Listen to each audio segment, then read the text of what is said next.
Hi everyone, I'm Lindy from Love Create Celebrate, and I'm here with some of my favorite Western Canadian bloggers. We actually met here in Jasper for a little getaway and took the opportunity to do an awesome video collaboration.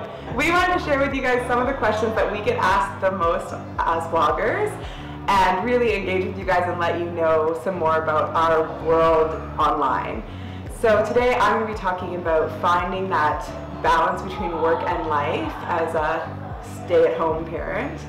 And I'm here with my friends Colleen from Love and Thistle, Christina from the DIY Mummy, and Christy from Making It in the Mountains. And they're going to be talking about making money blogging, how to find your decor style, and I'm going to explore authenticity in the blogging world, the online world. So make sure to check out the playlist below and check out all their other videos because they're all going to be linked and it's going to be awesome. Let's get started with my topic, which is how to find that work-life balance when you're working from home and juggling all of that.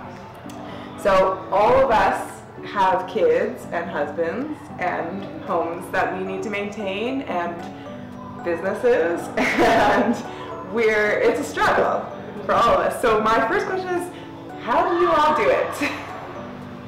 We don't. Yeah. Yeah, I definitely don't do it all. I have a lot of help.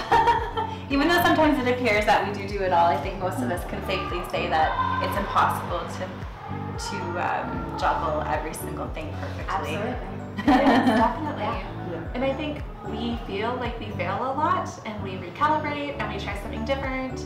And even though maybe for a season, like 1 week we do it all, the next week maybe we do nothing. Yeah, that's right. We drop all the balls. So I think that there's seasons in life, and when you look at somebody's online, it looks like we're doing it all, but yeah. Yeah, like, I mean, this question came about because I was saying when we were talking about this video collab that this is actually the #1 question I get asked by friends and relatives. Like, they have some perception that I'm super mom and doing it all and juggling it all perfectly, and like you said, I'm not. Yeah. Like I made it through 4 posts today, but then we're eating cereal for dinner. Yeah.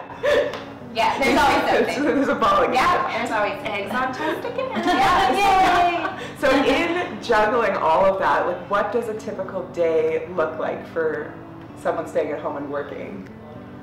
My days never look the same. I feel like my kids dictate it a lot, and my social schedule dictates it a lot.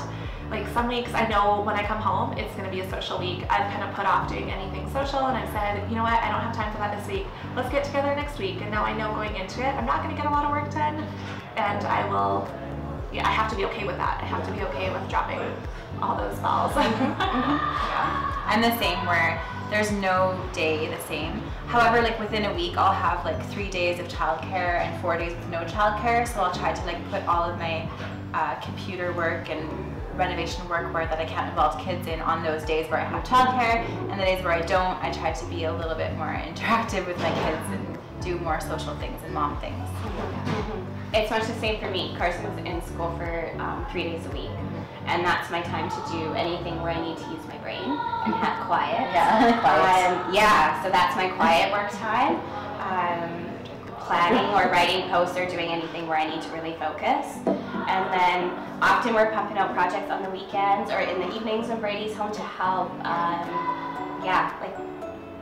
I have 5 hours of childcare, and that childcare is in my house, so it's not really quiet. And I do my quiet work. I try to go once a week to a coffee shop and meet up with another creative and sit and work and get that community, because that's what I really feel like I lack. I feel a lot like I don't have a ton of babysitters or people that can come and watch, and I'm not working, so I'm there with my kids. So I probably have a little bit more structure in my week than some of you guys are saying, because I really try and have this morning part is I try and get my emails done or this stuff done in the morning, and try to be really conscious of spending time with my kids in the afternoon when they're home and energetic, and you know, otherwise I get a mom guilt of like not doing it. But. Absolutely, yeah.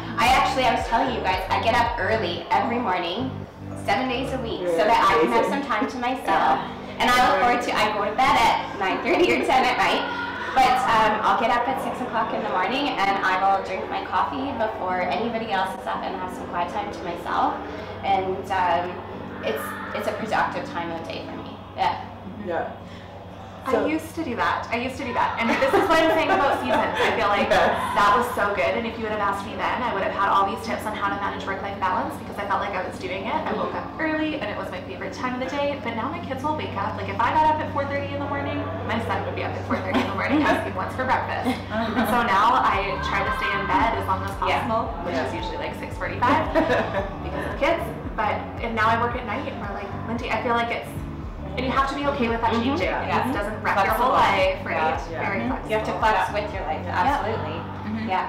In the midst of all of this, we have a business that we're running from home, right? So we have to somehow like make time to take photographs and make time to finish our DIYs and make time to work on noisy renovations. So how do you fit that in? Like how do you make that work with kids leaving their toys all over the place and popping in and out of rooms? Like, how do you find that balance? Do you? We started our renovations really early on. Our kids were really young, so they learned to sleep through us cleaning.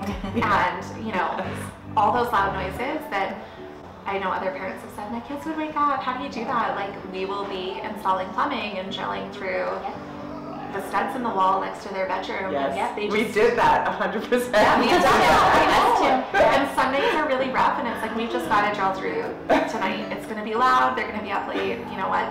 Let's get it done one night. We do tons of stuff at night too. Like whether it's projects or just like vlogging work, I do a ton of stuff at night because they're contained and they're safe, and I like doing that for sure. And then I have learned to kind of give up a little bit on perfectionism with kids at home, like when I'm finishing up projects, like or taking photos even. Like sometimes I just don't have time to clean up the little messes and things, so I'll just kind of like shove things from one room to the next room to take photos and do it as quick as I can when the kids are occupied. I think I was telling this story the other day about how like my most popular YouTube video has little hands that sneak into it, and it's in there, and there's nothing I can do about it. But that's my life. My kid was sitting right beside me while I was filming it. You can Photoshop out like that little car that you missed cleaning up from under the table, and then you're like editing your photos, like, how did they get that in there? I cleaned that room.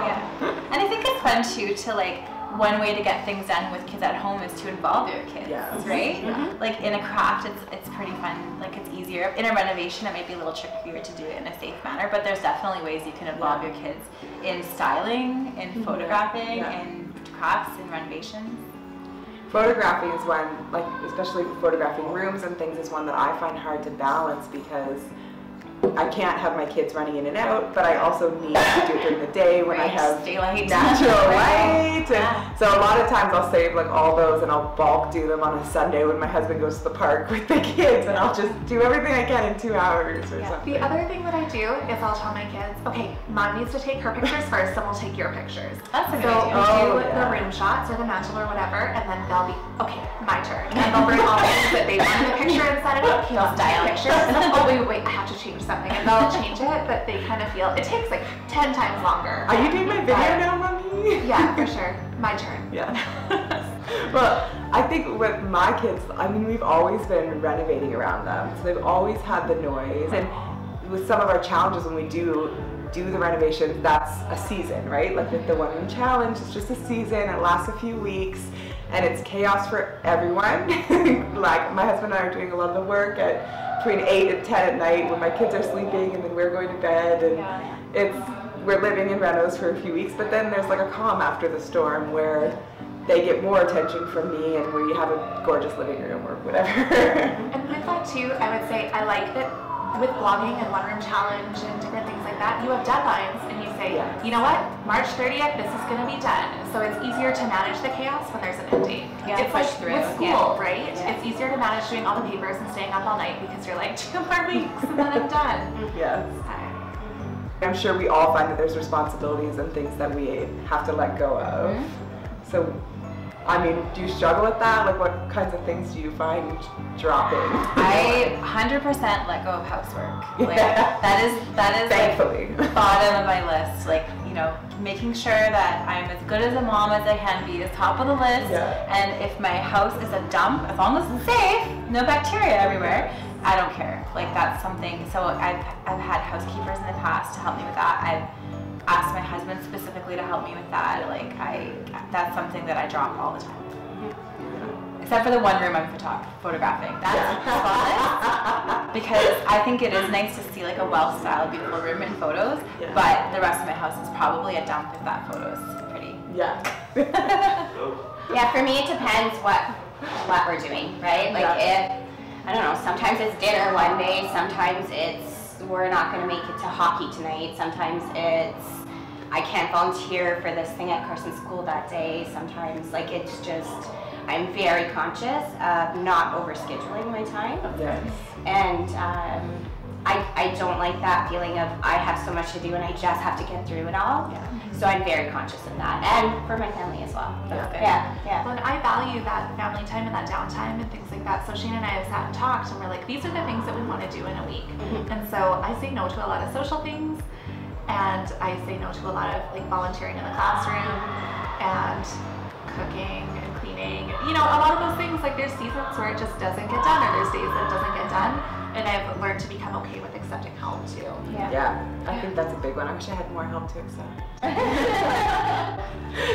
No, but that is a big one. I think when it comes to the blog responsibilities too, like that is sort of the beauty of having my own business that way, because if I'm overwhelmed or busy or not giving enough attention to my kids, I can just push that post to next week because back off. That's right. you know, I can pull back from things because I'm doing it on my own schedule with my own Do you time. feel like it takes some reminding of myself Yeah. though? I put an awful lot of pressure on myself to, not just in blogging, but in life in general, to do everything perfectly, right? And to do it all. And so I have to consciously remind myself in all areas of my life, including my blog, that you know what, I'm working for myself, I have control over this decision, and I'm going to not put so much on my plate. Yeah. Well, sometimes I forget that I'm my boss. Yeah. Right? Yes. So I don't. Yeah. Well, I don't. It's such a big deal to me to do what I say that I'm going to do, and to follow through Yeah. and commit to something. Yes. Even if I commit something to myself, I feel like I'm being flaky if I'm like, Then how do we make time? We're talking about things we have to drop and things we have to do, but how do we make time for ourselves in this too? Because we do have to be taking care of our bodies and our mental health and stuff, and it can be a lot to have everything, all your home life and rental life and business life piled up on you. Yeah. For me, I do that in seasons too. Yeah. Like there's seasons where I'm taking better care of myself, and there's seasons where I'm not. Like with a newborn, Yes. right? Like you Same. basically have to put all of your love and affection to your newborn, and then if you're blogging on top of that, there's hardly any time for yourself. And then maybe once baby is a little bit older, then you can maybe reclaim more of that time for self-care. And we were talking about this earlier, how our blogs and our YouTube channels and social medias are kind of a form of self-care because we love that work. Like we love that creative outlet. Some of us. Until like maybe some weeks are worse than others where it feels more jobby, right? Yeah. But that is kind of our creative outlet to kind of take care of our creative needs, right? yeah, absolutely. And I think too, scheduling it in, like Christy, like you said, you don't want to be rushed from one thing to another. Like when we sat down and we're like, this is what's important to me, this is what fills me up and makes me have energy. We take one night a week, whether it's just to sit in front of the TV and eat ice cream and watch a show together, my husband and I, we make sure that we have that one night a week where we don't have all these other things planned. Or even if we're doing a renovation, okay, we're gonna take Saturday morning, we're gonna do brunch, we're gonna relax, we're not gonna start until 10. Yeah, you have to schedule, like make an effort to schedule it. Yeah, you do. Yeah, you we have to like write it down. I do write it down. I'll write in my planner like take kids to park or like whatever to make sure. Because sometimes if it's not on the to-do list, I don't do it, and I know I need to make time for it. So I you know, I have to put their things in, but I also have to put my things in. And get in the garage and do something that makes you feel good or creative or Getting out of the house is mine. Yeah. That's my big self-care. Like I just need to get dressed and get out of the house. Right. socialize with other moms. Yeah. Do this. Over the age of 4. Yes. And that's where I like go to a coffee shop and work with somebody else who's working for themselves and have that with that community. Honestly, I create time to myself though too. So I think my mornings, like I go to bed looking forward to my mornings to myself. And it's not often that I'll let myself work on, at least not on the computer, at night. So once Carson gets home from school, I'm usually off my computer for the rest of the day. So it doesn't mean I won't pick up my phone and go on Instagram or something, or we're not renovating something. But that's my time to be a mom and, you know, make his lunch for tomorrow and practice reading and practice piano and like do the rest of my life, right? So I think making sure I don't overschedule myself and finding some time where it's quiet time to myself is really important. Finding an end to my work day. Yeah, that's a season for you too though, because your kids or your child is at school, right? Yeah. So whereas your kids are at home, you don't have that Different. set. That's right. Different schedules. Yeah, I think it's just like looking at your season of life and figuring out what works for you, how you can get it in. Well, thanks, ladies. That was an awesome discussion. And thank you all for listening.